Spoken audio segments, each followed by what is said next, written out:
So, yun nga po, DJ, kasi wala pa akong mapagsabihan. 14 years ago, I was victim or victim po ako. Hindi ko inaasahan yung lingkod Diyos, pero hindi po pala dahil po na-rape po ako ng isang pare. Ako po ay nag-aral as a seminarian, so ex-seminarian po ako. Hindi ko po alam kung paano po sasabihin sa family ko kasi po 14 years ko na pong dinadala yung nangyari sa akin dahil nagkaroon po ako ng HIV nang dahil sa kanya.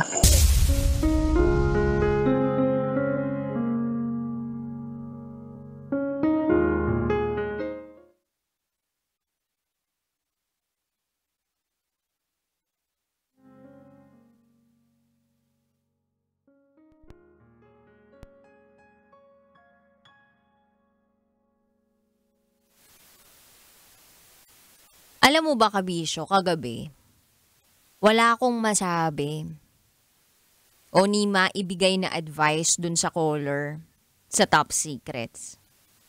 Pero ang tanging ginawa ko lang ay ang makinig sa kanya at alayan siya ng panalangin. Gusto ko lang ibahagi sa iyo, Kabisyo, kung gaano ka-importante ang pakikinig. Marunong ka bang makinig? Yung totoo, marunong ka ba talagang makinig? Di mo nga pinakikinggan yung nanay mo eh. Sabi niya, isampay mo yung pinasasampay niya, kakalaba lang niya. Mag-aamoy kulob yun pag hindi mo sinampay agad. Anong ginawa mo? Nakatunganga, cellphone ng cellphone, nakahilata. Di ka nakikinig. Magkasama kayo ng jowa mo. Wala kang ibang inatupag. Kundi mag-swipe na mag-swipe sa newsfeed mo. Manood ng reels. Hindi ka nakikinig sa ikinukwento ng jowa mo. Hindi ka interesado. Nagjowa pa ka pa. Nagkita pa kayo. Madalas, kasama natin yung tao. Pero hindi tayo living in the moment. Hindi tayo present. Yun yung nangyayari ngayon kasi ang daming distractions eh. Nandiyan yung cellphone, nandiyan yung social media, nandiyan yung trabaho, at kung ano-ano pa. Pero tatandaan mo, Kabisyo, na ang oras, limitado lang yan. Regalo nga yan eh. Kaya habang meron ka pa niyan, at may pagkakataon ka, para makinig sa mga mahal mo sa buhay. Makinig ka. Kasi baka yan yung kailangan nila. Alas 9 ng gabi hanggang hating gabi, magsasama tayo, Kabisyo, kapiling ang Basa Princess ng Love Radio, DJ Rakitera. At ngayong gabi, samahan mo ako sa isa na namang panibagong sekreto na ating matutuklasan mula sa ating Kabisyo.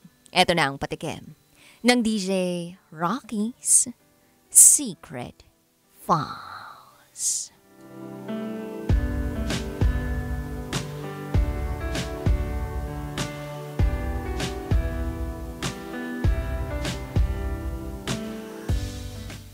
Masama bang hiningin kong mawala na lang ang mga magulang namin?